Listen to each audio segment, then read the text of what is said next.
రోజు పరిశుద్ధాత్మ దేవుడు మనకు బోధించే మర్మం, when people are casting down you how to say I'm lifting up. చూడండి, ఈ లోకంలో సాతాను కానీ, ఈ లోకం కానీ, మనుషులు కానీ, నీ గతం కానీ, నీ పాపం కానీ, నీ బలహీనతలు కానీ, లేకపోతే మంత్రపైగం కానీ, శాతవ శక్తులు కానీ, కుటుంబ భారం కానీ, ఏదైనా నిన్ను పడవేస్తున్నప్పుడు నువ్వు ఒకటే చెప్పాలా, నేను లేవనెత్తబడుతున్నాను. ఆమేన్. I'm lifting up. నేను లేవనెత్తబడుతున్నాను. అందరూ చెప్దాం. పడిపోయినది నన్ను ప్రభు ఉద్ధరిస్తున్నాడు, కృంగిన నన్ను ప్రభు లేవనెత్తుతున్నాడు. ఆమేన్. హల్లెలూయా. అయితే ఇక్కడున్న ప్రతి ఒక్కరి జీవితంలో కూడా చాలాసార్లు మనం అనేక విషయాల్లో పడిపోతూ ఉంటాం. చూడండి, when we have a great disaster, when we have a great failure, when we have a great loss, నీ జీవితంలో అపారమైన నష్టం, లేకపోతే అపారమైన విపత్తు, లేకపోతే అపారమైన అపజయం జరిగినప్పుడు మనుషులు హైడ్ దెమ్సెల్వ్స్.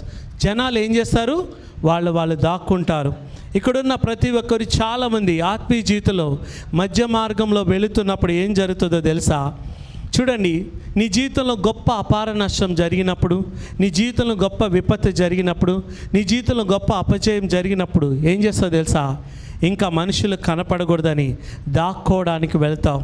చూడండి, they are trying to stop. Surviving and start existing.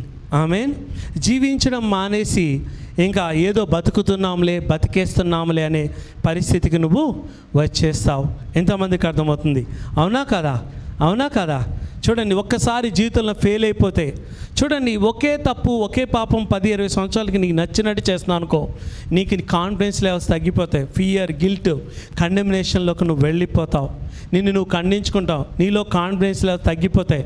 నువ్వు పెట్టుకున్న గోల్స్ అని మర్చిపోయి రాజీ పడిపోతావు. జీవితంలో రాజీ పడిపోవడం అంటే compromise life is a cursed life. నీ జీవితంలో ఎప్పుడు రాజీ పడిపోవద్దు. ఆమేన్. అయితే చూడండి, తన జీవితంలో అన్నీ కోల్పోయిన ఒక వ్యక్తి గురించి ఈరోజు నేను మాట్లాడుతున్నాను. తన జీవితంలో సమస్తాన్ని కోల్పోయాడు, కానీ అతని జీవితంలో సాధించిన సక్సెస్ ఎవరు సాధించలేకపోయారు. ప్రపంచ రాజ్యాలను గణగడ వణికించాడు. అతను చూసిన దర్శనం ఇప్పటికీ భూలోకాన్ని వెళ్తుంది.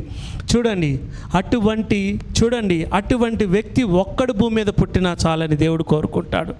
అటువంటి జీవితం నువ్వు ఒక్కరోజైనా జీవిస్తే చాలని పరిశుద్ధాత్మ దేవుడు కోరుకుంటాడు. యేసయ్య తర్వాత అటువంటి జీవితం బతికిన ఒకే ఒక వ్యక్తి దానియేలు గారు, దైవమైన దానియేలు గారు. చూడండి, మీ అందరికీ తెలుసు, ఇజ్రాయేలీలు పాపం చేసి దేవాది దేవుడు 430 సంవత్సరాలు బానిసల్లో ఉన్న ఐగుప్తు రాజు దగ్గర ఉన్న ఇజ్రాయేల్ని విడిపించి దేవాది దేవుడు ఏం చేశాడు తెలుసా? వాళ్ళని 40 రాత్రులు 40 పగళ్ళు 40 సంవత్సరాలు అరణ్యంలో నడిపించి, వాళ్ళకి పగలు మేఘస్తంభం, రాత్రి అగ్నిస్తంభం పెట్టి, చూడండి, మన్నానిచ్చి, బండ నుంచి నీళ్ళిచ్చి వాళ్ళని అల్లారు ముద్దుగా పెంచితే వాళ్ళు 3 తప్పులు చేశారు. ఒకటి వ్యభిచారం, రెండోది విగ్రహారాధన, మూడోది కనికరం చూపడం మానేశారు. ఏం చేశారో తెలుసా? వాళ్ళ జీవితంలో విధవరాండ్లను, అనాథలను కనికరించడం మానేశారు. పక్కన వాళ్ళకి ప్రేమ చూపడం మానేశారు. పరదేశులకు ప్రేమ చూపడం మానేశారు. వాళ్ళ దాసురాలుగా అమ్మివేయబడ్డారు. ఇప్పుడు దాసురాండ్లు కనికరం చూపడం మానేశారు.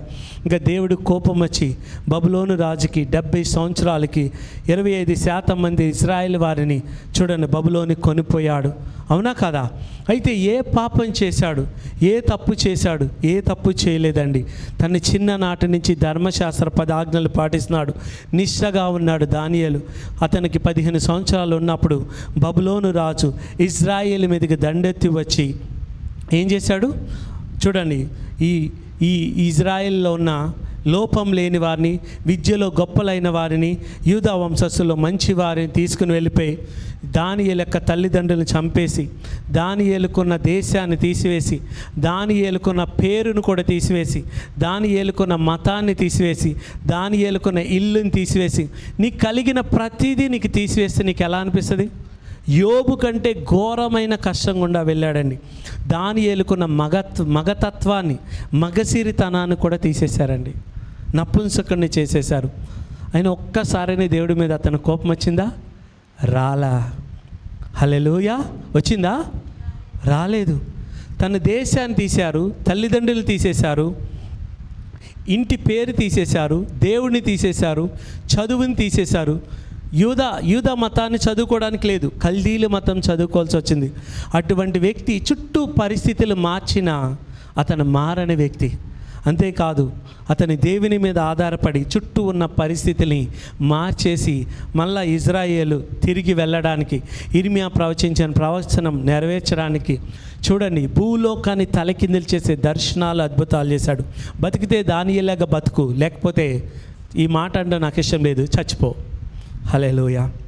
క్రైస్తవుడిగా బతికితే దానియేలుగా బతుకు. హల్లెలూయా. ఎందుకు తెలుసా?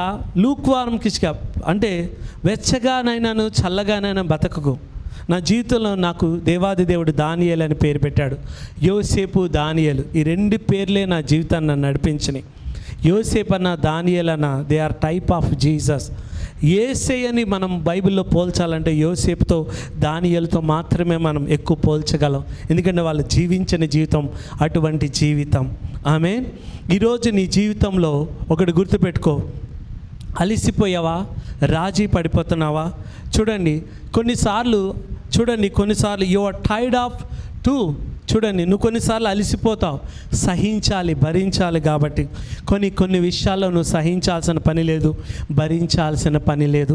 అయితే నువ్వు చూడండి, దేవాది దేవుడు ఎప్పుడు మనం పడిపోతున్నప్పుడు, వెన్ లైఫ్ ఫాల్స్, చూడండి, what are you going to do? నీ జీవితం పడిపోతుంది, నువ్వు అనుకున్న లక్ష్యాలు నువ్వు చేరుకోలేదు. ఇక్కడ ఉన్న ప్రతి ఒక్కరు గొప్ప ప్రణాళికలు ఉన్నాయి, గొప్ప దర్శనాలు ఉన్నాయి, గొప్ప వాగ్దానాలు ఉన్నాయి. కానీ అందులో ఒక్కటి కూడా నీ జీవితంలో నెరవేరట్లేదంటే కారణం దానికి తగ్గట్టుగా నువ్వు జీవిస్తున్నావో లేదో ఒక్కసారి ఆలోచించుకో. చూడండి, ఒకసారి నీకు శ్రమలు వస్తాయి, కష్టాలు వస్తాయి, ఇరుకులు వస్తాయి, రావని నేను అనట్లా. నీ జీవితంలో చాలాసార్లు దేవుడు మొదట నిన్ను అల్లారు ముద్దుగా పెంచుతాడు. చూడండి, పక్షిరాజు ఏం చేస్తుంది తెలుసా? తన బిడ్డలని గూడిలో అల్లారు ముద్దుగా పెంచిద్ది. కానీ ఒక సమయం వచ్చిన తర్వాత వాటికి రెక్కలు వచ్చి ఎగరకుండా అదే గూడిలో పడుకుంటే గూడిలో నుంచి బయటికి తన్నేస్తుంది పక్షిరాజు. మీకు తెలుసా? గూడిలో నుంచి బయటికి తన్నేస్తుంది. అది ఎందుకు తన్నేస్తుంది అంటే ఆ పక్షి ఎగరాలని. ఆమేన్.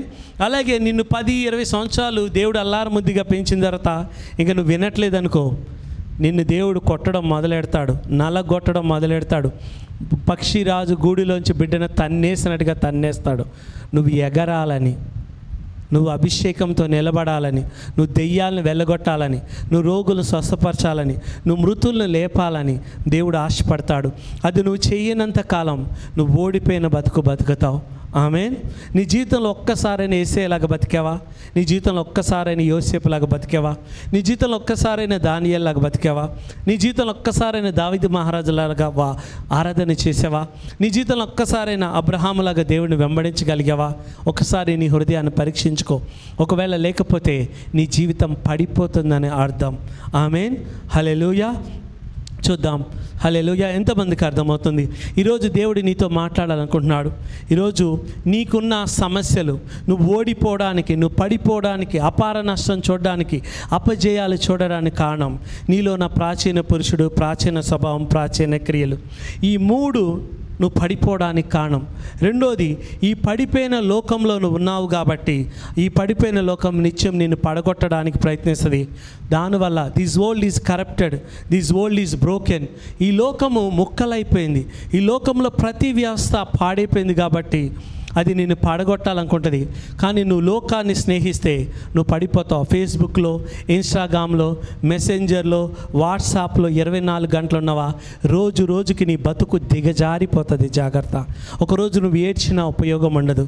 అందుకే చూడండి, నీ యవ్వన కాలమందే, నీ బాల్య దినమందే నీ సృష్టికర్తను స్మరణకు తెచ్చుకోమంటున్నాడు. ఆమేన్. దేవుడు శిక్షించు కుమారుడు, తండ్రి శిక్షించు కుమారుడు జ్ఞానం గలవాడు. దేవుడు నిన్ను ప్రేమిస్తున్నాడు, కానీ తండ్రి శిక్షించే కుమారుడే జ్ఞానం గలవాడు, నిన్ను శిక్షిస్తాడు. మూడోది వచ్చేసి, ఈ లోకంలో సాతాను ఎప్పుడు కూడా నిన్ను పడగొట్టాలనుకుంటుంది.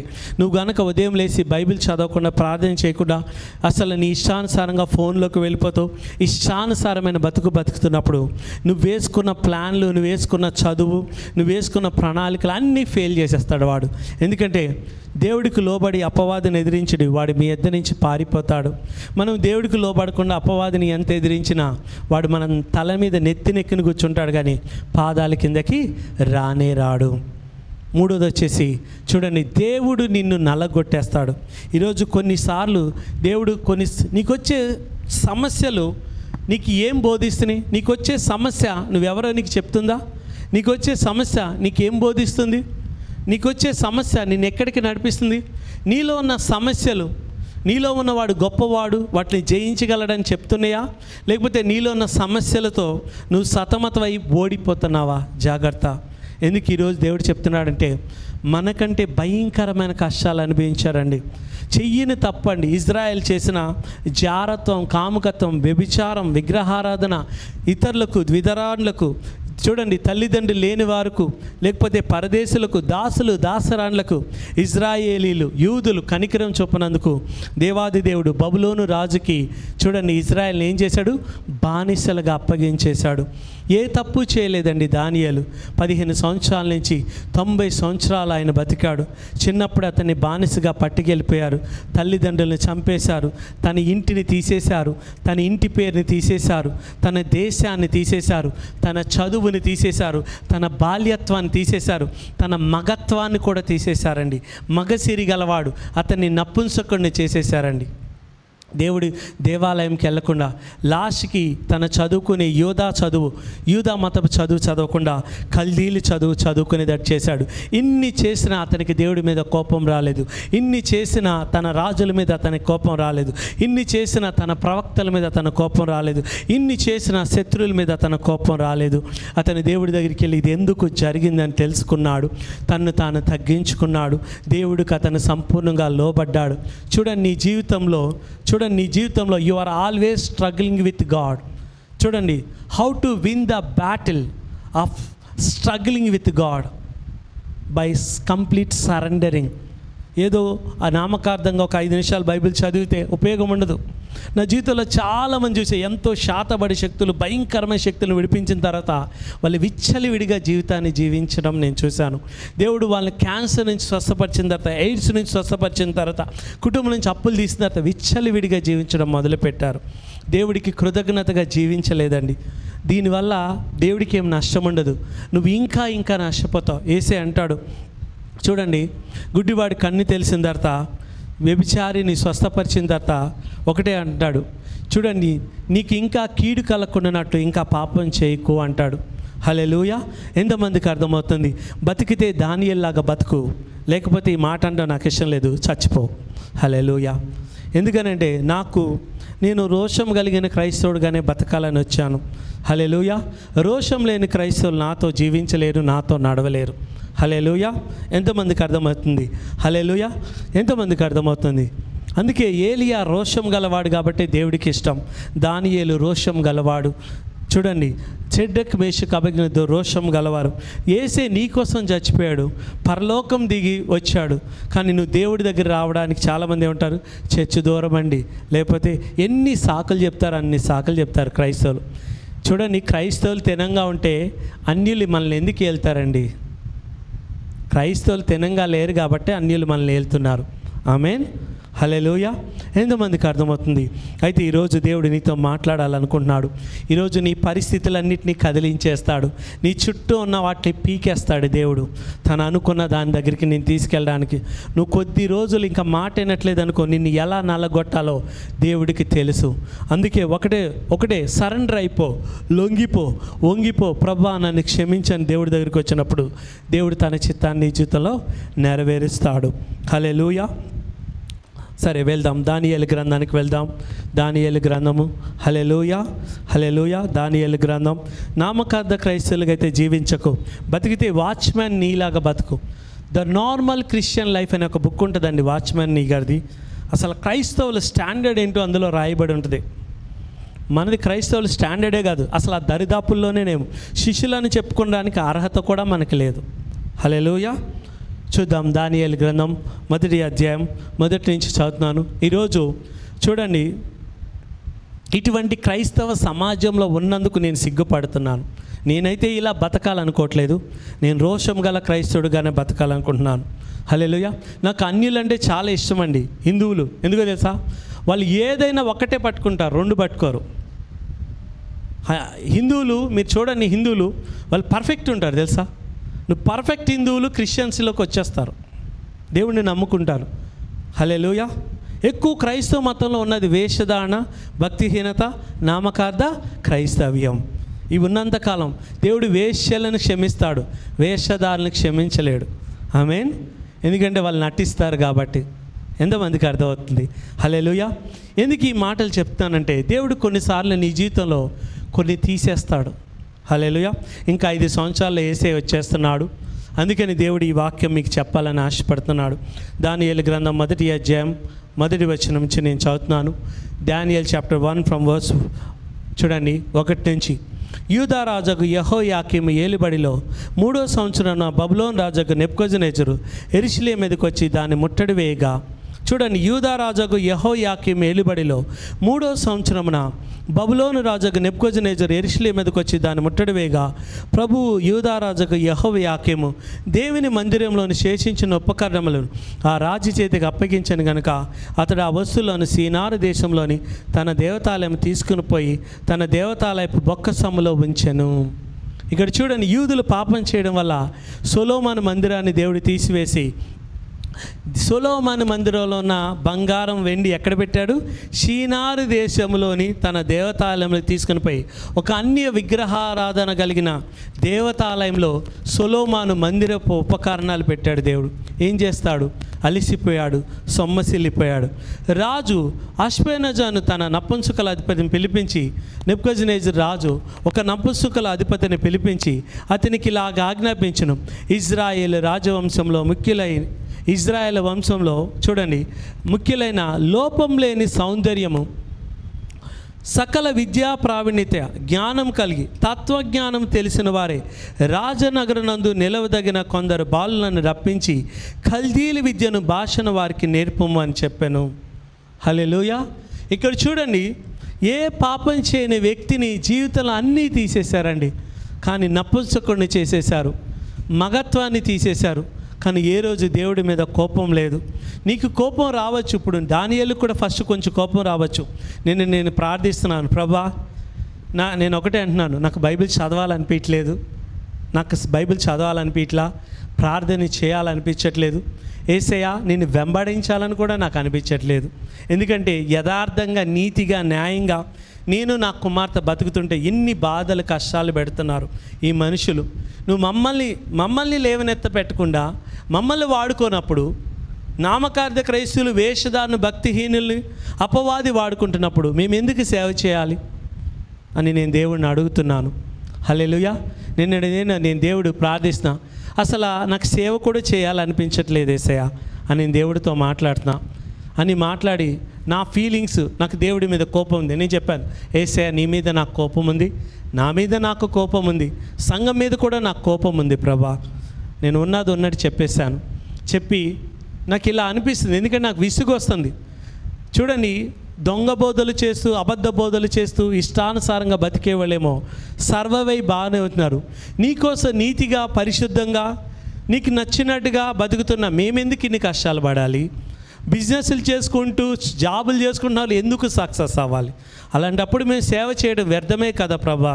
ఇవన్నీ నేను మాట్లాడుతున్నప్పుడు దేవుడు దానియేలు గురించి నాకు బోధించాడు.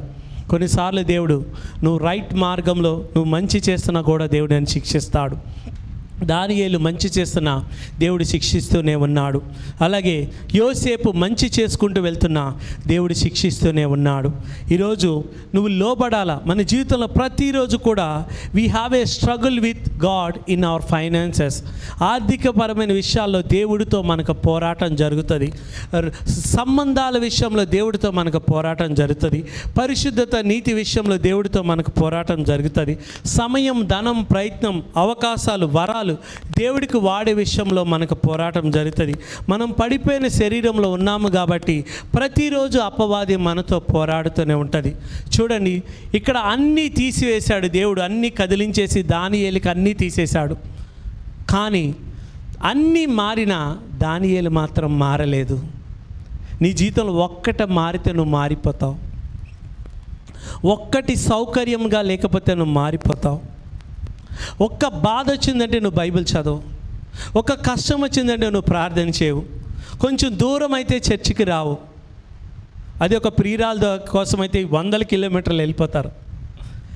వాక్యం వినడానికి గంట ఓపిక ఉండదు. గంటల తరబడి ఫేస్బుక్లో, వాట్సాప్లో, మెసెంజర్లో చాటింగ్లు గంటల తరబడి చేస్తారు.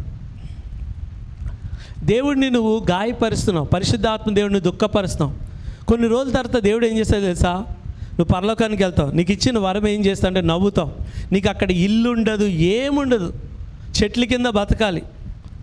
అంటే పరలోకపు మహిమను నువ్వు కొంచెం కూడా అనిపించవు. అక్కడ నరకము సాతాను ఉండదు, కానీ నీకు పెద్ద మహిమేం అనిపించదు, పెద్ద సంతోషం కూడా అనిపించదు పరలోకంలో కింద భాగంలో. అటువంటి దిగజారిన జీవితంలో నువ్వు అక్కడ బతుకుతావు. అక్కడ కూడా నీకు ఏం చేస్తాం తెలుసా? మేము బైబిల్ వచ్చి బోధిస్తాం. అప్పుడు ఇక్కడ వినకపోతే, ఇంకా ఇక్కడ వినలేదంటే అక్కడ చీకటి గదుల్లో, నరకంలో ఏం కానీ చీకటి గదుల్లో వేస్తాం, చీకటి గదుల్లో వేసి బోధిస్తాం. ఇవన్నీ జరుగుతాయి. ఇవన్నీ ఎందుకు చెప్తున్నానంటే దీపం ఉన్నప్పుడే ఇల్లు చక్కబెట్టుకోవాలా. ఎంతమందికి అర్థమవుతుంది? ఈరోజు నువ్వు దేవుడికి సెకండ్ ప్లేస్ ఇచ్చి, నీ జీవితంలో నీకు నచ్చినవి ఫస్ట్ ప్లేస్ ఇచ్చినంతకాలం నువ్వు ఒక బానిసగా బతుకుతావు ఈ భూమి మీద. ఆమేన్. అందుకే యేసయ్యకి మొదటి స్థానం ఇవ్వు. అయితే నువ్వు బాధపడకు. ఎందుకనంటే ఒక్కసారి ఆత్మీయ జీవితంలో వెదగో, దేవుడు నీకు సహాయం చేస్తాడు, దేవుడు నిన్ను నడిపిస్తాడు. ఆమేన్. ఎంతమందికి అర్థమవుతుంది? హబక్కుకు గ్రంథానికి వెళదాం. హబక్కుకు గ్రంథం ఎంతమందికి అర్థమవుతుంది? హల్లెలూయా. హబక్కుకు గ్రంథం. Thank you lord. నేను ఒకటే అడుగుతాను, ఈ భూమిని నాకు ఇవ్వు ప్రభా. ఈ భూమిని నాకు ఇచ్చి 2,64,000 దూతలు ఇవ్వు. ఏం చేస్తాను అది చేస్తా. ఎక్కడ అంటే ఎలా నల్లగొట్టాలో అలా నల్లగొట్టేస్తాను నరుల్ని. ఆమేన్. నాలో ఒక మొర్దెకై ఉన్నాడు, అతన్ని బయటికి తీస్తే చాలా డేంజర్. హల్లెలూయా. నాలో ఒక దావీదు మహారాజు ఉన్నాడు, కొట్టుడే. హల్లెలూయా. ప్రేమ అనేది అప్పుడు ఉండదు. మీకు 1000 పరిపాలన కాలం వచ్చిందంటే ఇవి ఉండవు. 1000 పరిపాలన కాలంలో ఏం జరుగుతుందో తెలుసా? ఎవరైతే క్రీస్తునందు నిద్రించారో మంచోళ్ళందరూ ఘనతకి లేఖనపడతారు. దుర్మార్గు దుష్టులందరూ 1000 పరిపాలనలో ప్రతిరోజు అవమానింపబడతానే ఉంటారు. మీకు తెలుసా? 1000 years కాలంలో ప్రతిరోజు దేవుడు నిన్ను అవమానింపజేస్తాడు. నువ్వు ఇప్పుడు దేవుడు మాట వినలేదంటే ఇట్స్ వెరీ డేంజర్. నిందలకు అవమానాలకి నేను అప్పగించేస్తాడంట.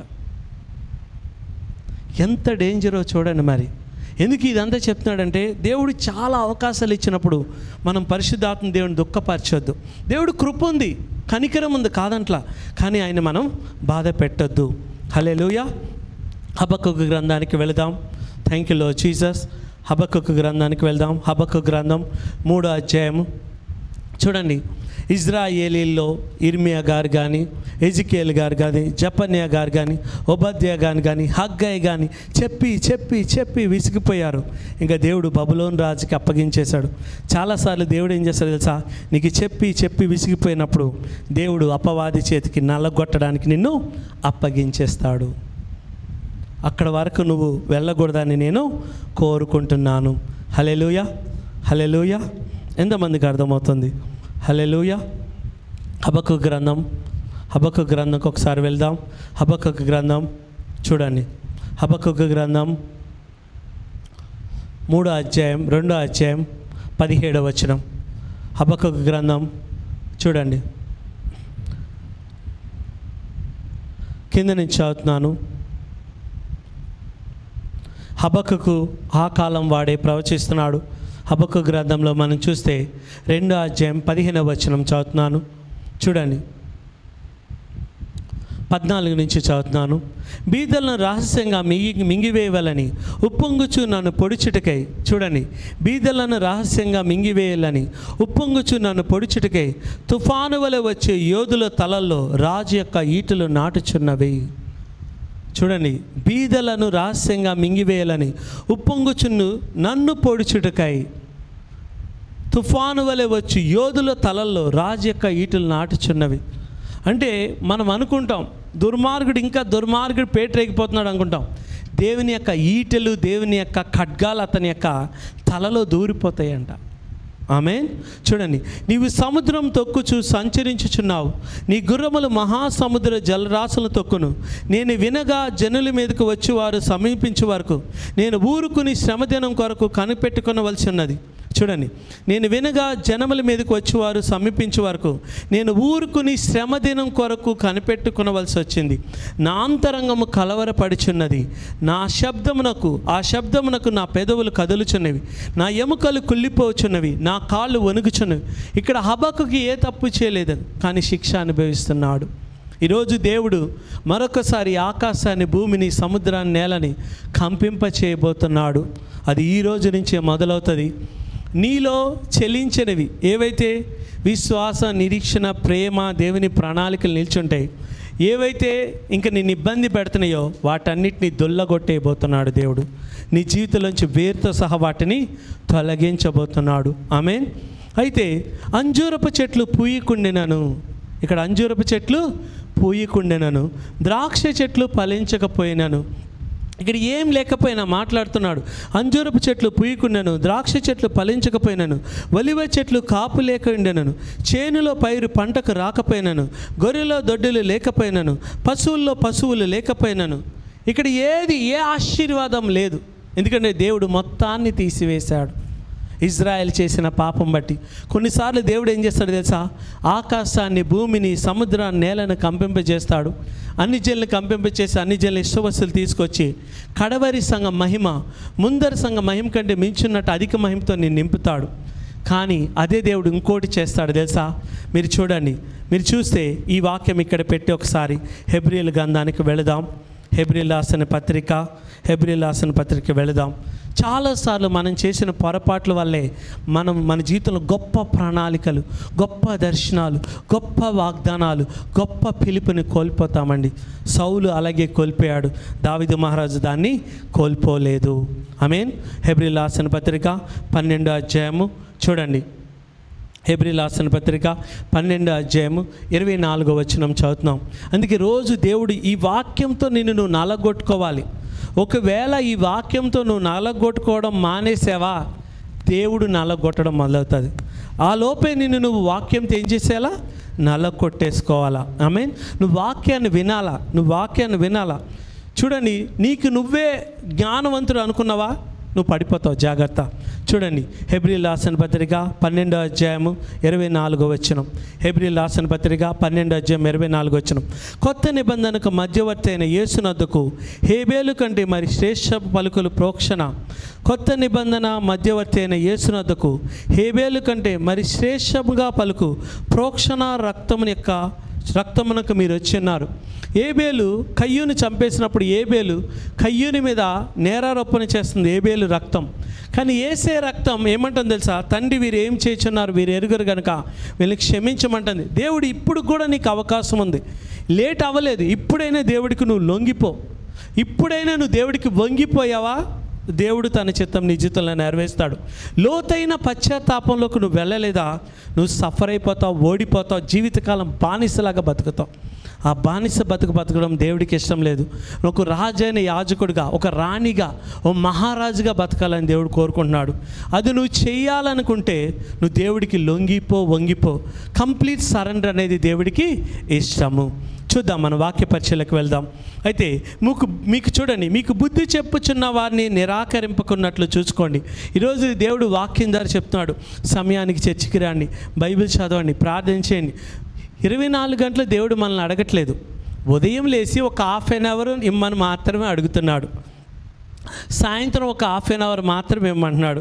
వీలైతే ఉదయం 1 గంట, సాయంత్రం 1 గంట నాతో గడపమని అడుగుతున్నాడు. ఈరోజు దేవుడు తనతో గడపమంటే నీ దగ్గర ఏదో దోచేసుకుని నీ ఆస్తులు ఆగేసుకోవాలని కాదు, నీ యొక్క లాభం కోసం, నీ యొక్క బెనిఫిట్ కోసమే దేవుడు తనతో ఉండమంటున్నాడు.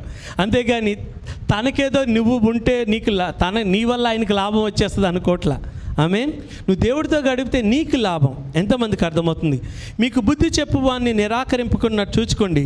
వారు భూమి మీద నుండి బుద్ధి చెప్పిన వారిని నిరాకరించినప్పుడు, ఈరోజు వాక్యం ద్వారా దేవుడు మాట్లాడుతూ సమయానికి చర్చికి రండి, బైబిల్ చదవండి, ప్రార్థన చేసుకోండి, చూడండి, పరిశుద్ధంగా ఉండండి, నీతిగా ఉండండి, ఒక హాఫ్ అన్ అవర్ దేవుడి సన్నిధిలో గడపండి అని చెప్తే దాన్ని మీరు నిరాకరించొద్దని దేవుడు చెప్తున్నాడు.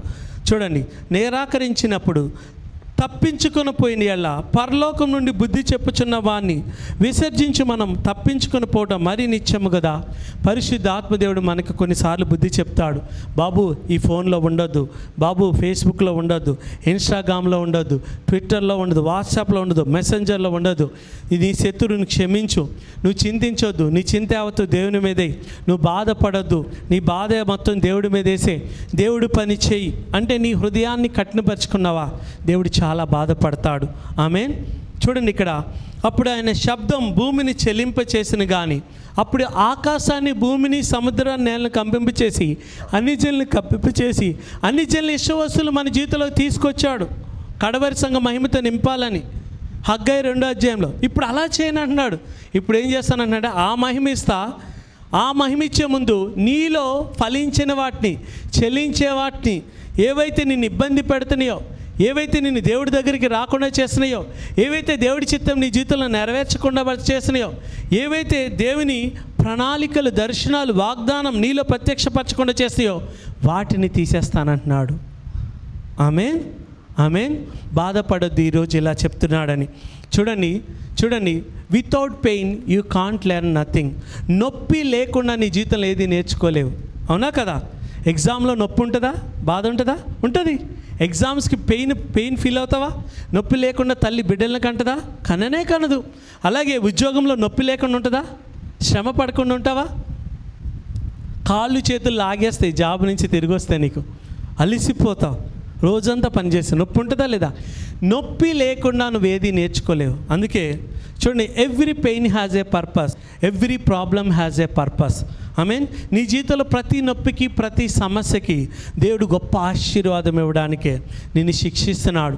తల్లిదండ్రులు చిన్నప్పుడు బెత్తంతో కొడతారు పిల్లల్ని, వాళ్ళ మీద పగుండా, వాళ్ళు చచ్చిపోవాలనా? కాదు, నువ్వు గొప్పవాడు, ప్రయోజకుడు అవ్వాలని.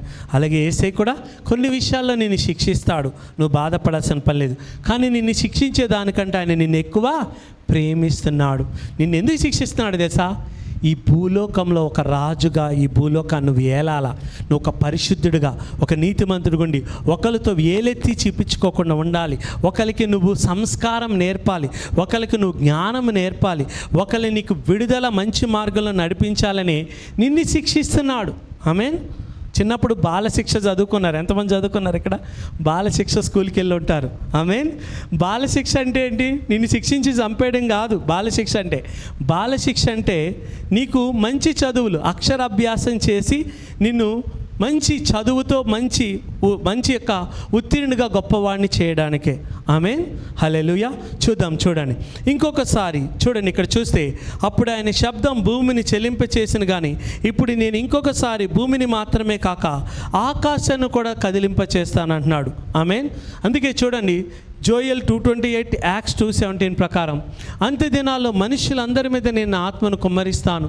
నీ కుమారులు ప్రవచిస్తారు, నీ యవ్వనస్తులు దర్శనాలు చూస్తారు, సంఘంలో వృద్ధులు కలలు కంటారు, నీ సేవకురాలు ప్రవచిస్తారు.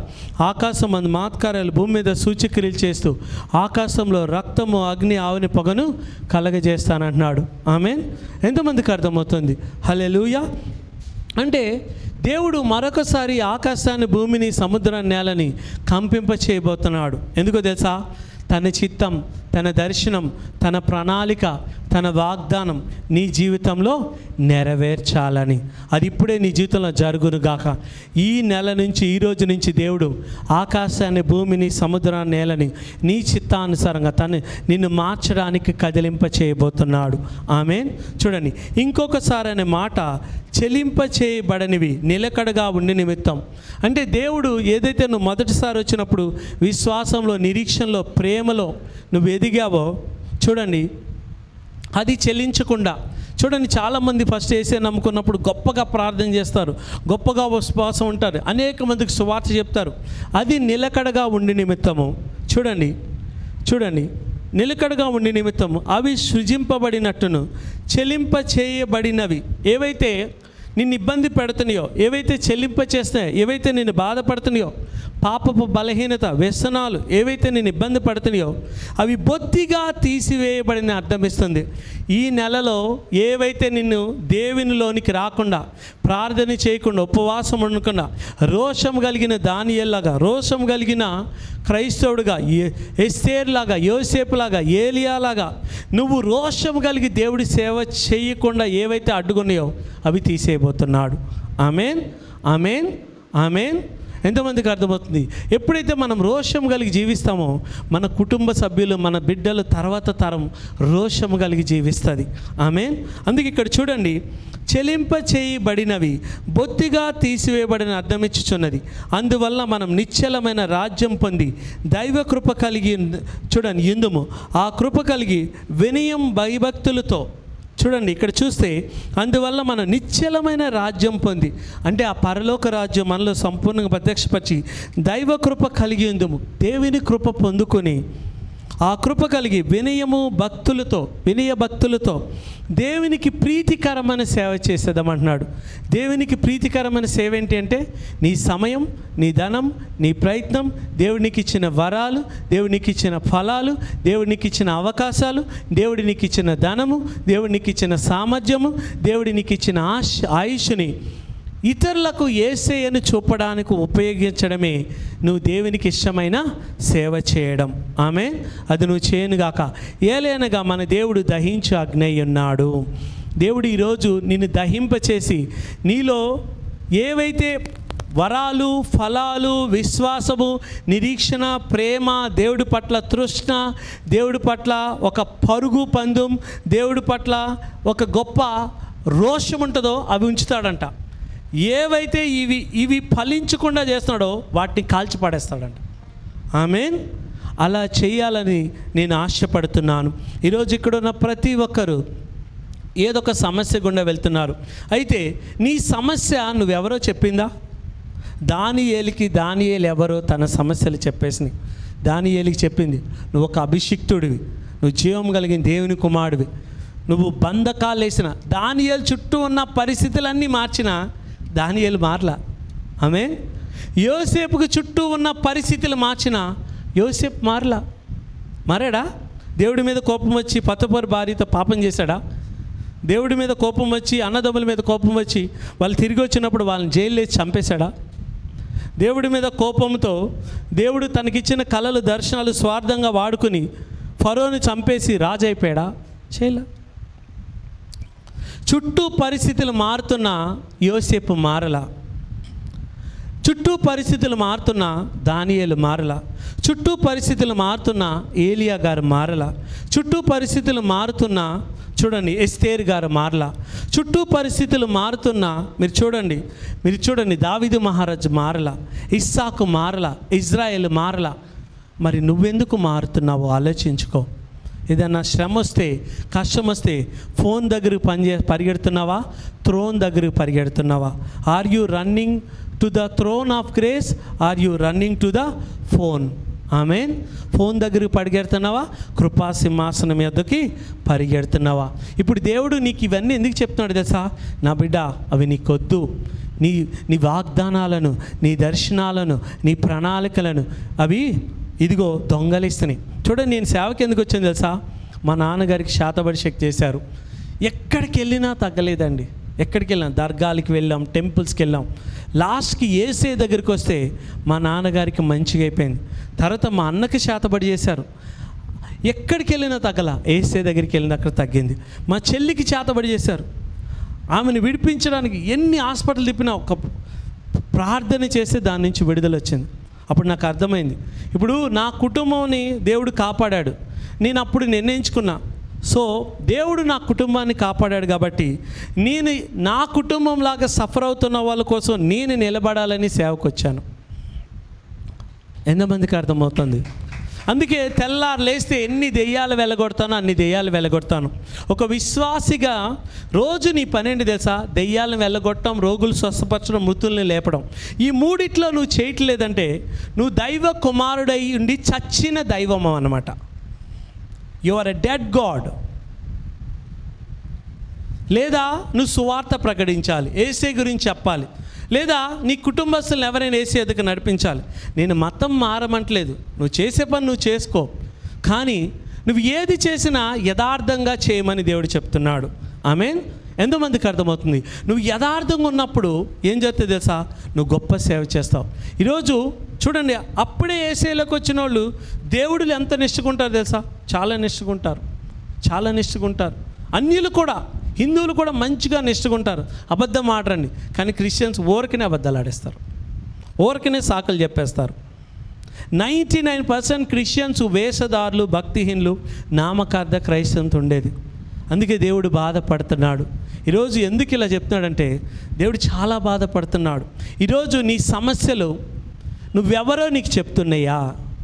దేవా, ఈ సమస్య నా ప్రాచీన పురుషుడు, ప్రాచీన స్వభావం, ప్రాచీన క్రియలు, నా ఓల్డ్ మ్యాన్ అంటే నా గత పురుషుడు వల్ల ఈ సమస్య వచ్చిందా?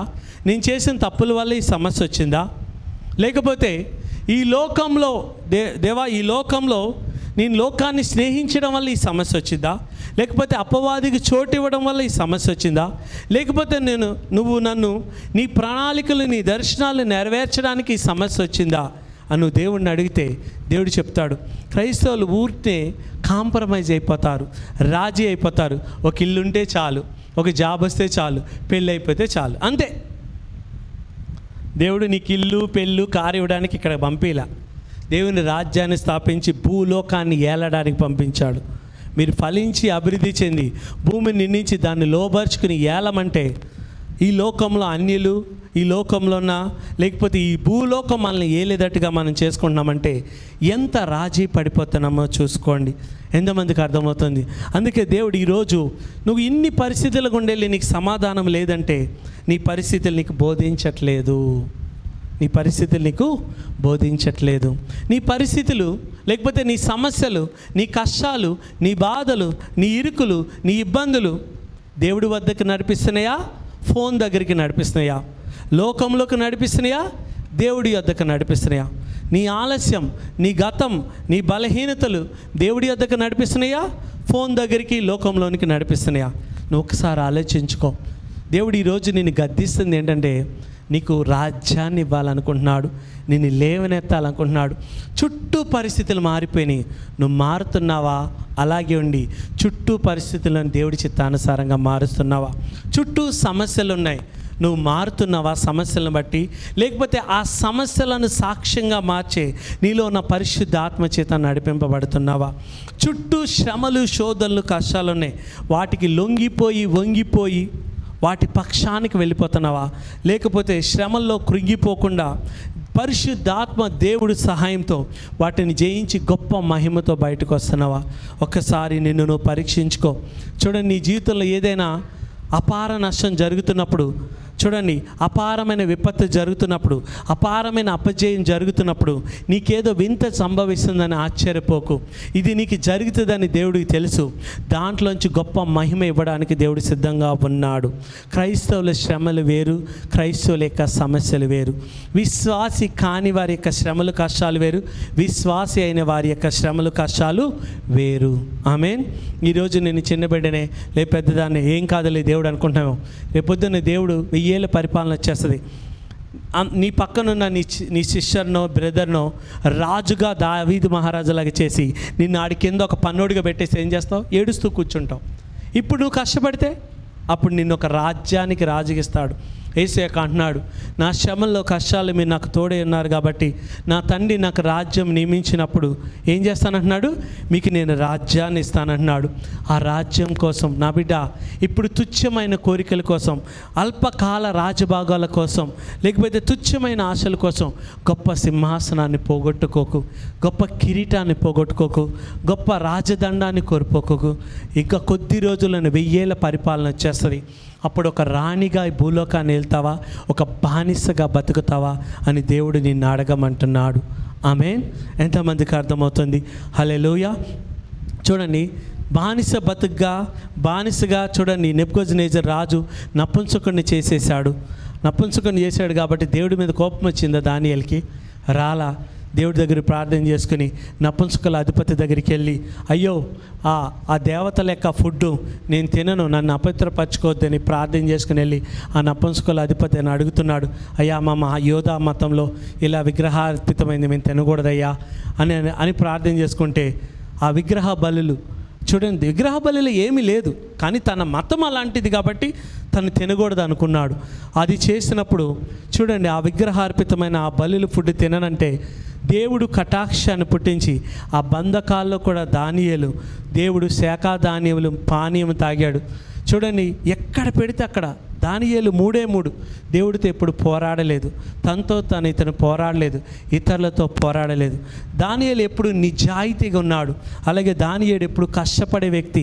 కల్దీల రాజ్యంలోను బబులోను రాజ్యంలో ఉన్న దానియేలు గారడీ విద్య, చూడండి శకునగాండుల విద్య, జ్యోతిష్యము, చూడండి వాస్తుశాస్త్రము, శిల్పశాస్త్రము, కల్దీల విద్య నేర్చుకుని కల్దీలు అందరికంటే 10 రెట్ల జ్ఞానంలోకి వెళ్ళిపోయాడంట. అంటే ఎంత కష్టపడి ఉంటాడండి. నీ జీవితంలో నువ్వు ఎంత కష్టపడుతున్నావు దేవుడి విషయమై? లేదు, నీ తల్లిదండ్రులు చదివిస్తుంటే నువ్వు ఎంత కష్టపడుతున్నావు నువ్వు పరీక్షించుకో. ఆమేన్. అందుకే తల్లిదండ్రులు రెక్కాడితే డొక్కాడకుండా కష్టపడి చదివిస్తారు, కానీ నువ్వు కష్టపడట్లేదంటే మొదటి నువ్వు మోసం చేసుకుంటున్నావు, దేవుడిని మోసం చేస్తున్నావు, తల్లిదండ్రులు మోసం చేస్తున్నావు. అందుకే నువ్వు కష్టపడి చదువు, కష్టపడి. యోసేపు కష్టపడ్డాడు, దానియేలు కష్టపడ్డాడు. ఈ ప్రపంచంలో కష్టం లేకుండా ఏదీ రాదు. ఓ 10-20 వేలు శాలరీ వచ్చేసే అమ్మయ్య అనుకున్నావంటే నీ అంత అవివేకి బుద్ధిహీనుడు ఇంకొకడు ఉండడు. దేవుని బిడ్డ ఎంత సంపాదించాలి తెలుసా? నెలకి ఓ 10 కోట్లు 20 కోట్లు సంపాదించేటట్టు ఉండాలి. దేవుడు అంత జ్ఞానం నీకు ఇస్తాడు. ఆమేన్. అంతే, దేవుడు ఇవ్వడానికి సిద్ధంగా ఉన్నాడు. కొద్ది కాలం నువ్వు నిజాయితీగా ఉండాలి, అంతేగాని చిన్న చిన్న ఆటలతో నువ్వు సర్దుకుపోతే దేవుడు ఎంత బాధపడతాడు. యేసయ్యని సొంత రక్షకుడిగా అంగీకరించావు, నీ బలహీనతలను బట్టి, నీ పాపాన్ని బట్టి, నీ గతాన్ని బట్టి దేవుడు నీకు ఇవ్వడు, తన కృపను బట్టి ఇస్తాడు. చూడండి, ఒక తల్లిదండ్రులకి ఒక తాగుబోతు, తిరుగుబోతు, ఒక మంచోడు ఉన్నాడు. మంచోడు కంటే తాగుబోతు, తిరుగుబోతుకి ఎక్కువ ఆస్తి ఇస్తారా లేదా? ఎందుకు ఇస్తారు? వీడు పాడు చేసుకున్నాడని. అలాగే దేవుడు నువ్వు పడిపోతున్నప్పుడు అందరికంటే నీకు ఎక్కువ కృప చూపుతాడు. 99 గొర్రెలను వదిలిపెట్టి నిన్నెతుక్కుండా ఎందుకు వస్తున్నాడంటే నువ్వు బలహీనురాలు కాబట్టి. ఎప్పుడైనా నీ బలహీనతను గుర్తించావా? ప్రభా, నా బలహీనతను దేవుడి దగ్గరికి వెళ్ళావా? వెళితే దేవుడు నీతో మాట్లాడతాడు. చూడండి, చుట్టూ అన్నీ తీసినా తను మారలేదు. చుట్టూ నీ జీవితాలు అన్నీ తీస్తే నువ్వు మారిపోవా? ఎంతమందికి అర్థమవుతుంది? హల్లెలూయా. చూద్దాం, కీర్తనల గ్రంథానికి వెళ్దాం. ఎంతమందికి అర్థమవుతుంది? దేవా, నేను మారను, పరిస్థితులు నేను మారను. జైల్లో ఉన్నా, సింహాసనం మీద ఉన్న ఒకేలా ఉంటాను. సమృద్ధిలో ఉన్నా, తిండి లేకపోయినా ఒకేలాగా ఉంటాను. వస్త్రం లేకపోయినా ఒకేలా ఉంటాను. అప్పులో ఉన్నా, అప్పు లేకపోయినా ఒకేలా ఉంటాను. అనారోగ్యంలో ఉన్నా, అనారోగ్యం లేకపోయినా ఒకేలాగా ఉంటాను. గొప్ప అవమానంలో ఉన్నా, గొప్ప ఘనతలో ఉన్నా ఒకేలా ఉంటాను ప్రభా అని నువ్వు చెప్పగలవా? ఆమేన్. సంతృప్తి గల జీవితం నువ్వు జీవించగలవా? దేవుడు వచ్చి నీకు ఇన్ని వరాలు ఇచ్చాను, ఇంత సమయం ఇచ్చాను, ఇంత ధనం ఇచ్చాను, ఇన్ని ప్రయత్నాలు ఇచ్చాను, ఇన్ని అవకాశాలు ఇచ్చాను, నువ్వు నా కోసం ఏం చేసావంటే అన్నవుతావా? చూసుకో, దేవుడు ప్రతిదానికి లెక్క అడుగుతాడు. ఆమేన్. అలా అని చెప్పేసి నిన్ను శిక్షిస్తాడంట్లా. నీకు ఎందుకు ఇవన్నీ ఇస్తున్నాడంటే నీకు పదోన్నతి ఇవ్వాలని, నీకు ప్రమోషన్ ఇవ్వాలని. నువ్వు ఒక ఎస్తేర్లాగా, యోసేపులాగా, దానియేలులాగా, దావీదు మహారాజులాగా, సొలొమోనులాగా సృష్టిని ఏలాలని మాత్రమే నిన్ను శిక్షిస్తున్నాడు దేవుడు. ఆమేన్.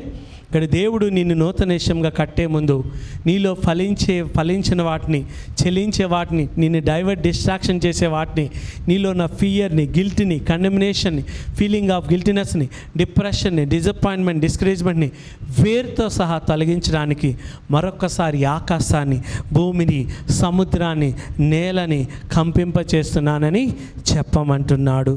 ఎంతమంది చెప్తాం? యేసయ్యా, నా జీవితంలో ఆకాశాన్ని, భూమిని, సముద్రాన్ని, నేలని కంపింపచేదేవా, నీ చిత్తం నా జీవితంలో నెరవేర్చి ఎస్తేరు మహారాణిలాగా, యోసేపులాగా, దానియేలులాగా, సొలొమోనులాగా, దావీదు మహారాజులాగా, అబ్రహాములాగా నేను ఈ సృష్టిని ఏలాలని ఆశపడుతున్నా.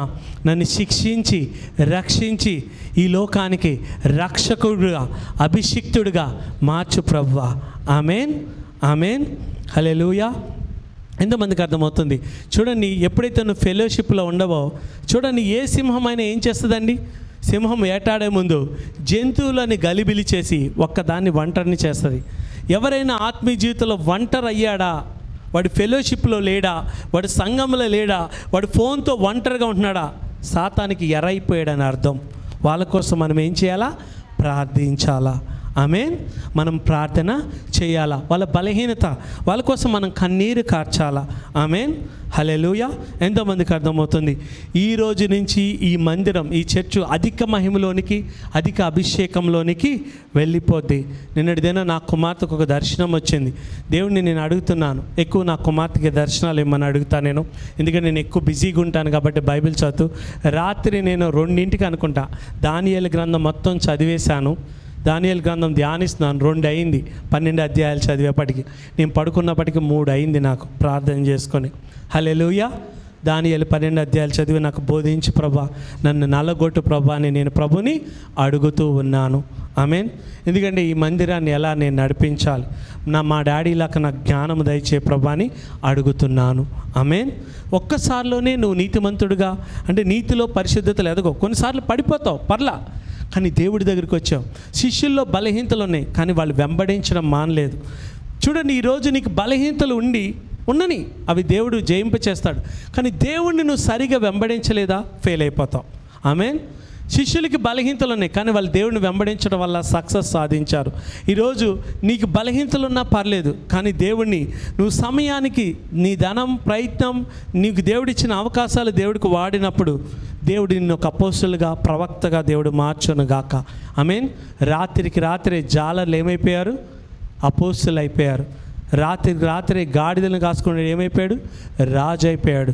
రాత్రికి రాత్రే గొర్రెలను కాసుకున్నాడు, ఏమైపోయాడు? రాజు అయిపోయాడు. అలాంటి దేవుడు అలా నీ కుమారుని మార్చేయచ్చు, నిన్ను మార్చేయచ్చు, నీ కుటుంబాన్ని మార్చేయగలడు.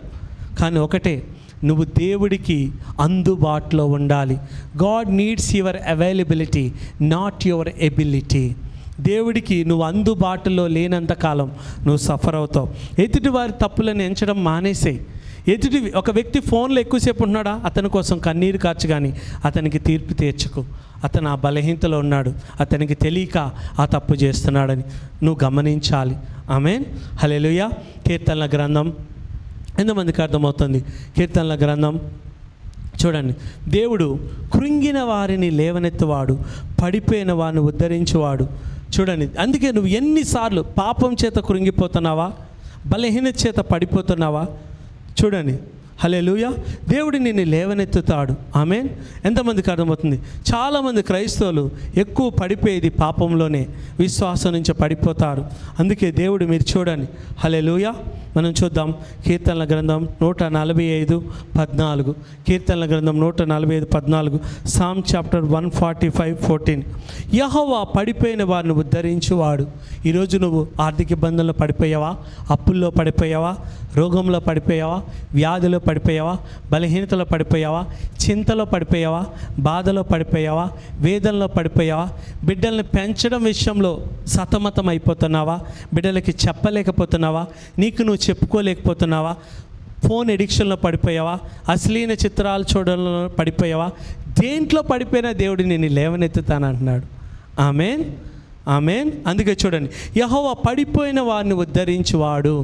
వెన్ లైఫ్ ఫాల్స్, ఇక్కడ చూడండి, దానియేలు జీవితం తను చెయ్యకుండా పడిపోయిందండి. చెయ్యని తప్పులకు తన జీవితం పడిపోయింది. అన్ని విషయాలు. యోసేపు తను చెయ్యని తప్పులకి తన జీవితం పడిపోయింది. యోబు గారి జీవితం తను చెయ్యని తప్పులకి పడిపోతూ వచ్చింది. దావీదు మహారాజు జీవితం తను చెయ్యని తప్పులకి పడిపోతూ వచ్చింది. ఎస్తేరు జీవితం తను చెయ్యని తప్పులకి పడిపోయింది. కానీ మన జీవితం, మనం చాలాసార్లు మన దేవుని యందు విశ్వాసం ఎంచకపోవడం వల్ల పడిపోతాం. ఎంతమందికి అర్థమవుతుంది? అయితే ఇక్కడ చూడండి, దేవుడు చెప్తున్నాడు, యెహోవా పడిపోయిన వారిని ఉద్ధరించువాడు, కృంగిపోయిన వారిని అందరిని లేవనెత్తువాడు. ఈరోజు కృంగిపోయావా? అప్పులతో కృంగిపోయావా? అనారోగ్యంతో కృంగిపోయావా? బిడ్డను మార్చలేక, బిడ్డ దురలవాట్లకి, వ్యసనాలకు బానిసైపోతే కృంగిపోతున్నావా? నిన్ను లేవనెత్తుతాడు, నీ బిడ్డని లేవనెత్తుతాడు. ఆమేన్. నిన్ను లేవనెత్తుతాడు, నీ బిడ్డని లేవనెత్తుతాడు. కీర్తనల గ్రంథం 146 చూడండి, 2వ వచనం చూడండి. కీర్తనల గ్రంథం 147 చూడండి 2వ వచనం. Sam chapter 147:2. యెహోవా యెరూషలేమును కట్టువాడు, చెదిరిన ఇజ్రాయెల్ను పోగుచేవాడు. నీ కుటుంబం చెదిరిపోయిందా? నీ కళ చెదిరిపోయిందా? నీ ఆశ చెదిరిపోయిందా? నీ కోరికలు చెదిరిపోయినాయా? నీ దర్శనాలు చెదిరిపోయినాయా? నువ్వు అనుకున్నది జరగట్లేదా? దేవుడు దాన్ని గొప్పగా కట్టి తిరిగి పోగు చేసి ఉన్నతంగా నిలబెట్టనుగాక. ఆమేన్. నీ బిడ్డలు అందుకున్న ప్రణాళికలు చెదిరిపోయినాయా? నీ అనుకున్న ఆశలు చెదిరిపోయినాయా? వాటిని పోగు చేసి నూతన యెరూషలేముగా ఎవరు మాట అనకుండా, ఎవరు వేలెత్తి చెప్పకుండా దేవుడు గొప్పగా కట్టునుగాక. ఆమేన్. అందరూ చెప్దాం, పడిపోయిన నా జీవితాన్ని ఉద్ధరించు ప్రభువా. కొన్ని ఏరియాల్లో మనం పడిపోతాం. ప్రార్థన జీవితంలో పడిపోతాం, ఉపవాస జీవితంలో పడిపోతాం, పరిశుద్ధతలో పడిపోతాం, నీతిలో పడిపోతాం, లేకపోతే బిడ్డలను పెంచే విషయంలో పడిపోతాం, చింతలో పడిపోతాం, బాధలో పడిపోతాం, వేదనలో పడిపోతాం. అవునా కదా? ఆ ఏరియాలో దేవుడు నేను ఏం చేస్తాడంట? లేవనెత్తి మరలా పడిపోకుండా కడతాడంట. ఆమేన్. మరలా నువ్వు లేవనెత్తి పడిపోకుండా దేవుడు నిన్ను కట్టునుగాక. ఆమేన్. అందుకే దేవుడు నిన్ను మిక్కిలిగా ప్రేమిస్తున్నాడు. మీ మమ్మీ నిన్ను కొడుతుందంటే నీ మీద పగ కాదు, నువ్వు గొప్పోడు అయిపోవాలని అంతే. ఆమేన్. మీ డాడీ నిన్ను కొడుతున్నాడంటే అర్థం ఏంటి? నువ్వు గొప్పోడు అవ్వాలనే. ఆమేన్. జ్ఞానం గల చూడండి, తండ్రి శిక్షించు కుమారుడు జ్ఞానం గలవాడు. మీ మమ్మీ ఫోన్ వద్దంటుందంటే అదేదో నీకేదో ఉత్తమమైంది, ఆశీర్వాదకరమైంది తీసేస్తుందని కాదు. నీకు మంచి ఆరోగ్యం ఉండాలి, నీ కళ్ళు బాగుండాలి, నువ్వు అందంగా ఉండాలి, నువ్వు మంచిగా నిద్రపోవాలని నీ తల్లిదండ్రులు కోరుకుంటున్నారు. అంతేనే కాదా? అంతేగాని మీ మమ్మీ నీ మీద కోపంతో ఫోన్ ఇవ్వట్లేదు అనుకోకు. డాడీ ఫోన్ ఇవ్వట్లేదంటే నీ మీద ఏదో పగ ఉండి ఇవ్వట్లేదు అనుకోకు. ఆమేన్. నువ్వంటే ఇష్టం, కాకపోతే ఆ ఫోన్ చూస్తే నీ కళ్ళు లోపలికి వెళ్ళిపోతాయి, ఆ ఫోన్ చూస్తే నీకు నిద్రపోతుంది, ఆ ఫోన్ చూస్తే నీ జుట్టు రాలిపోతుంది, ఆ ఫోన్ చూస్తే ఏమవుతుంది? నీ చదువు పోతుంది, ఆ ఫోన్ చూస్తూ ఉంటే ఏమవుతుంది? నీ జీవితం నాశనం అయిపోతుంది. అది జరగకూడదని నీ తల్లి తాపత్రయపడుతుంది. తల్లిలో ఉన్న ప్రేమ కూడా యేసయ్య ప్రేమే, తండ్రిలో ఉన్న ప్రేమ కూడా యేసయ్య ప్రేమే. దాన్ని మీరు అర్థం చేసుకోవాలి. ఆమేన్. అందుకే గుండె చెదిరి వారిని ఆయన బాగు చేయవాడు. కొన్నిసార్లు నీ గుండె చెదిరిపోతుంది. ఎందుకంటే అపారమైన ఆస్తి నష్టం, అపారమైన అపజయాలు, అపారమైన కష్టాలు, అపారమైన బాధలు వచ్చినప్పుడు నీ గుండె చెదిరిపోతుంది. కానీ దేవుడు దాన్ని ఏం చేస్తాడంట? బాగు చేస్తాడంట. ఆమేన్. ఎంత చెదిరిపోయిన గుండెనా, కొందరు అంటది, తల్లి అంటది, నా గుండెలను ముక్కలు చేసేసావరా, నా మనసును ముక్కలు చేసేసావరా అంటది తల్లిదండ్రులు. ఒక భర్తతో భార్య అంటది, నా గుండె ముక్కలు చేసేసారండి మీరని. ఒక కూతురు అంటది తండ్రితో, నా గుండె ముక్కలు చేసేసావు డాడని. కానీ దేవుడు దాన్ని కడతాడు, మరలా ముక్కలు కాకుండా కడతాడు. ఆమేన్. హల్లెలూయా. ఎంతమందికి అర్థమవుతుంది? గుండె చెదిరి వారిని ఆయన బాగు చేయవాడు, వారు గాయములు కట్టువాడు. ఈరోజు ఇక్కడ చాలామందికి మానసికమైన గాయాలు ఉన్నాయి. అంటే నీ శరీరం మీద అవి కనపడవు, కానీ కత్తిపోట్లు లాంటి మాటలు కొంతమంది అనటం వల్ల ఆ గాయాలు నీలో ఉన్నాయి, ఆ బాధలు నీలో ఉన్నాయి. అది నువ్వు భరించలేనంతగా ఉన్నాయి, భరించలేని నొప్పితో ఉన్నాయి. కానీ దేవుడు ఆ గాయాలు ఇప్పుడే కట్టునుగాక. ఆమేన్. అందరూ చెప్తాం, దేవా నా మానసిక గాయాలను, నేను భరించలేని గాయాలను, నేను బాధపడుతున్న గాయాలను, నా గత సంబంధమైన గాయాలను ఇప్పుడే బాగు చేయి ప్రభువా. చెదిరిన నా గుండెని బాగు చేయి ప్రభువా. చెదిరిన నా కుటుంబాన్ని కట్టు ప్రభువా. నువ్వు అడిగినప్పుడు దేవుడు కట్టేస్తాడు. పడిపోయిన నన్ను ఉద్ధరించు ప్రభువా. ఫైనాన్షియల్ ఏరియాలో పడిపోయావా? దేవుడు ఇప్పుడే నేను ఉద్ధరించును గాక. అనారోగ్యంలో పడిపోయావా? దేవుడు ఇప్పుడే నేను లేవనెత్తి మరలా పడిపోకుండా దేవుడు నేను కట్టును గాక. రిలేషన్లో బంధాల విషయంలో పడిపోయావా? అక్కడే నిన్ను కట్టును గాక. ఆశలు, కోరికలు, దర్శనాలు, ప్రవచనాలు, ప్రార్థన, ఉపవాస జీవితంలో పడిపోయావా? తిరిగి కట్టి మరలా ఇంకెప్పటికీ పడిపోనంతగా లేవనెత్తి నిన్ను కట్టును గాక. ఆమేన్. దానియేలు జీవితంలో ఇదే జరిగింది. దానియేలు దేవుడికి అవకాశం ఇచ్చాడు, కన్నీరు కార్చి ప్రార్థన చేశాడు. అందుకే దానియేలు చూడండి, ఎవరు పడగొట్టని ఇత్తడి ప్రకారంగా ఇనుప స్తంభముగా కట్టబడ్డాడు. ఆమేన్. అందుకే కృంగిన దేవుడు నిన్ను లేవనెత్తుతాడు. నువ్వు కృంగిపోయావు, దేవుడి దగ్గరికి వెళ్ళి నన్ను లేవనెత్తు ప్రభువా. నేను నిన్నటి తినమంటున్నా, నాకు బైబిల్ చదవడానికి అస్సలు ఇష్టం లేదు, నాకు బైబిల్ చదివే ఆ తలంపు ఆలోచన, నాకు ఆ ఫీలింగ్స్ ఇవ్వు ప్రభువా అని అడుగుతున్నా. నువ్వు నాకు నచ్చట్లేదు యేసయ్యా, అని యేసే మీద కోపం వచ్చాడినా, కానీ నన్ను క్షమించి యేసయ్యా అని అడుగుతున్నాను. ఆమేన్. ఇవన్నీ నువ్వు దేవుడితో మాట్లాడగలిగితే నువ్వు దేవుడితో యథార్థంగా ఉన్నావని అర్థం. ఎప్పుడైనా చెప్పావా దేవుడి దగ్గరికి వెళ్ళి, నీ మీద నాకు కోపం వస్తుంది యేసయ్య అని? ఆమేన్, హల్లెలూయా. ఎంతమందికి అర్థమవుతుంది? హల్లెలూయా. చూడండి, కానీ ఒకటి గుర్తుపెట్టుకో, అనొచ్చు మళ్ళీ దేవుడు God is a good God, God is a merciful God, God is a great God. ఆయన నిన్ను ఆదరిస్తాడు. ఈరోజు దేవుడు అక్కడే చెప్తున్నాడు, దానియేలు జీవితాన్ని అందరూ పడగొట్టాడు, కానీ దేవుడికి అవకాశం ఇచ్చాడు, దేవుడు కట్టేశాడు. దానికి కారణం దానియేలు ఏది మారినా ఆయన మారడు. యోసేపు జీవితాన్ని అందరూ పడగొట్టేశారు, కానీ యోసేపు మారలేదు, దేవుడి సన్నిధిలో ఉన్నాడు. యోసేపు మరలా తన జీవితాన్ని కట్టేసుకున్నాడు, దేవుడు కృప పొందుకొని. దావీదు మహారాజు జీవితాన్ని అందరూ పడగొట్టేశారు, కానీ దేవుడు తిరిగి దావీదు మహారాజు జీవితాన్ని కట్టాడు. దానికి కారణం దేవుడికి అతను అందుబాటులో ఉన్నాడు. ఈరోజు దేవుడికి నువ్వు ఎంత లోతైన అందుబాటులో ఉంటే అంతగా నువ్వు ఆశీర్వదింపబడతావు. చూడండి, నీ జీవితం నలగలేకపోయినా పర్లేదు, కానీ నీ బైబిల్ ఇలా నలిగిపోవాలి. ఇలా నీ బైబిల్ నలగలేదంటే నీ జీవితం ఎప్పటికీ దేవుడికి ఉపయోగపడదు.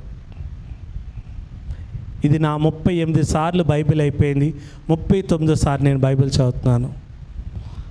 ఆమేన్, ఆమేన్, ఆమేన్. ఎంతమందికి అర్థమవుతుంది? హల్లెలూయా.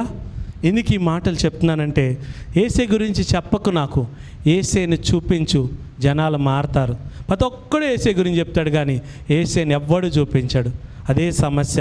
యేసేని చూపించు, యేసే ప్రేమను చూపించు, యేసేలాగా దెయ్యాలు వెలగొట్టు, యేసేలాగా రోగులను స్వస్థపరచు, యేసేలాగా మృతుల్ని లేపు, యేసేలాగా బీదలను పోషించు, యేసేలాగా విధవరాండ్లను ఆదరించు, యేసేలాగా నీ చుట్టూ ఉన్న వాళ్ళకి నువ్వు సహాయం చేయి.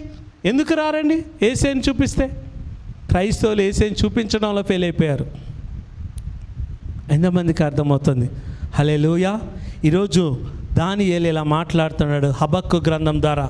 అంజూరపు చెట్లు పూయకపోయినా, ద్రాక్ష చెట్లు ఫలించకపోయినా, జాబు లేకపోయినా, బిజినెస్ సక్సెస్ కాకపోయినా, సొంతిల్లు లేకపోయినా, సొంత కారు లేకపోయినా, పరిస్థితులు ఘోరంగా ఉన్నా, అనారోగ్యంతో ఉన్నా, అప్పుల్లో ఉన్నా, కష్టాల్లో ఉన్నా, శ్రమల్లో ఉన్నా, ఇరుకుల్లో ఉన్నా, ఇబ్బందుల్లో ఉన్నా, ఏదున్నా లేకపోయినా నేను యెహోవా యందు ఆనందించేదను.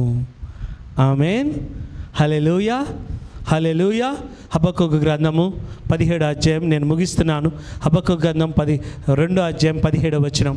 అంజూరపు చెట్లు పూయకుండినా, ద్రాక్ష చెట్లు ఫలించకపోయినా, ఒలివ చెట్లు కాపు లేకుండానను, చేనులో పైరు పంటకు రాకపోయినా, గొల్లెల దొడ్డిలో లేకపోయినా, శాలలో పశువులు లేకపోయినా, నేను యెహోవా యందు ఆనందించేదను. చూడండి, జైల్లో వేశారు పౌలుని. శీల అనుకుంటున్నాడు, పౌలు గారు సరిగ్గా దేవుడి నుంచి వినుంటే మేము ఈ జైల్లోకే వచ్చేవాళ్ళం కాదు అనుకుంటున్నారు. కానీ పౌలు ఏమనుకుంటున్నాడు? దేవుడి చిత్తానుసారంగానే వచ్చా ఇక్కడికి. జైలు అయితే ఏంటి, పరలోకం అయితే ఏంటి, సమాజ మందిరం అయితే ఏంటి, ఎక్కడైతే ఏంటి అని ఎప్పుడైతే ప్రార్థన పాడడం కీర్తనలు మొదలెట్టాడో జైలు గోడలు కూలిపోయినాయి, ద్వారబంధాలు తెగిపోయినాయి. అంటే పౌలు ఎక్కడున్నా కూడా అక్కడ పేరు చేసుకుంటాడు, ఈ జైల్లో అందరికీ సువార్త ప్రకటించేయాలి, అందరిని రక్షించేయాలి. ఎక్కడేస్తే అక్కడ సువార్త ప్రకటిస్తాడు, ఎక్కడేస్తే అక్కడ దెయ్యాలను వెలగొడతాడు, ఎక్కడేస్తే అక్కడ మృతులను లేపుతాడు, ఎక్కడేస్తే రోగం స్వస్థపరుస్తాడు. అభిషేకం, ఆశీర్వాదం జాబులో, బిజినెస్లో లేదండి, నీలో ఉంది. లోకాన్ని మార్చే, లోకాన్ని రూపాంతరం చెందించే, లోకాన్ని వేసే పోలిక స్వరూపంలో నడిపించే ఆ మార్చే సామర్థ్యం, అభిషేకం నీలో ఉంది. నువ్వు భయపడాల్సిన పని లేదు.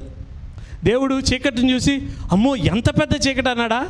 అనలా, వెలుగు కలుగును గాక అన్నాడు. ఆమేన్, హల్లెలూయా. మనము చీకటిని చూసి భయపడతాం, శత్రువుని చూసి భయపడతాం, అప్పుని చూసి భయపడతాం. కానీ దేవుడు అలా అనట్లేదు, వెలుగు కలుగును గాక అంటున్నాడు. ఆమేన్. అప్పుని చూసి మనం ఏమనాలా? ఆశీర్వాదం అనాలా. అనారోగ్యాన్ని చూసి మనం ఏమనాలా? ఆరోగ్యం అనాలా. అవమానాన్ని చూసి మనం ఏమనాలా? గొప్ప ఘనత అనాలా.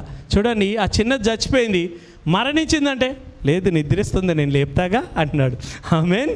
తలా తక్కువ మీ చిన్నదానా లే. నీ మాట మారితే నీ బతుకు మారుతుంది. ఆమేన్.